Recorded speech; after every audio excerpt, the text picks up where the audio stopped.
Hello बच्चों, let us read this question.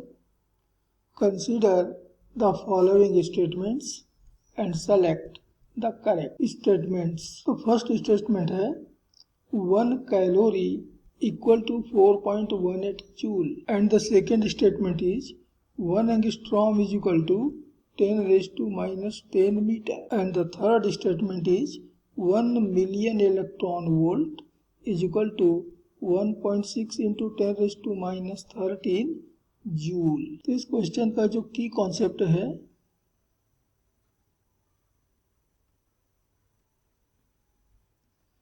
वो है यूनिट्स। इस क्वेश्चन में हमें कुछ यूनिट्स के बीच में रिलेशन दिए गए हैं, तो हमें ये देखना है कि कौन कौन से रिलेशन यहाँ पर करेक्ट है।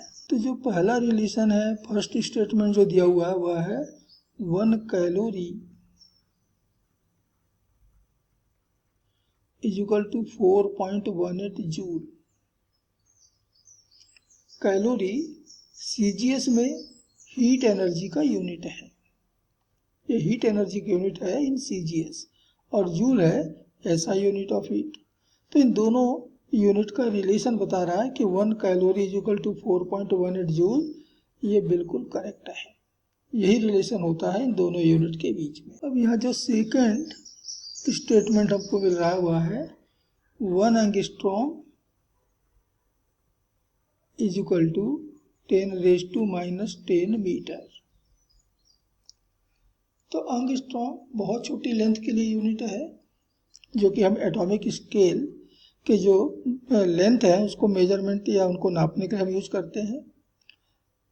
और ये 1 एंगस्ट्रॉम जो लेंथ है वो 10 रेज़ टू माइनस 10 मीटर के ही बराबर होता है, अर्थात ये भी हमारा करेक्ट है। अब यहाँ हमें जो थर्ड स्टेटमेंट दिया हुआ है वह है 1 million electron volt is equal to 1.6 into 10 raise to minus 13 joule. हमको मालूम है कि 1 इलेक्ट्रॉन वोल्ट एनर्जी ये बराबर होता है 1.6 into 10 raise to minus 19 joule. तो 1 मिलियन इलेक्ट्रॉन वोल्ट अर्थात 10 का पावर 6 इलेक्ट्रॉन वोल्ट, तो 10 का पावर 6 इंटू 1.6 इंटू 10 का पावर माइनस 19 जूल। तो 10 का पावर 6 से कैंसिल किया तो बच गया 13, और इसलिए 1 मिलियन इलेक्ट्रॉन वोल्ट आ रहा है 1.6 इंटू 10 का power minus 13 joule.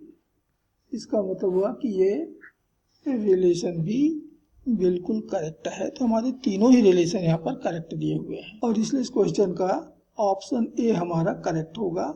1, 2 and 3 all are correct, और इसलिए बाकी के सब इनकरेक्ट होंगे। So final answer of this question is option A. Hope you understood it well. Best of luck.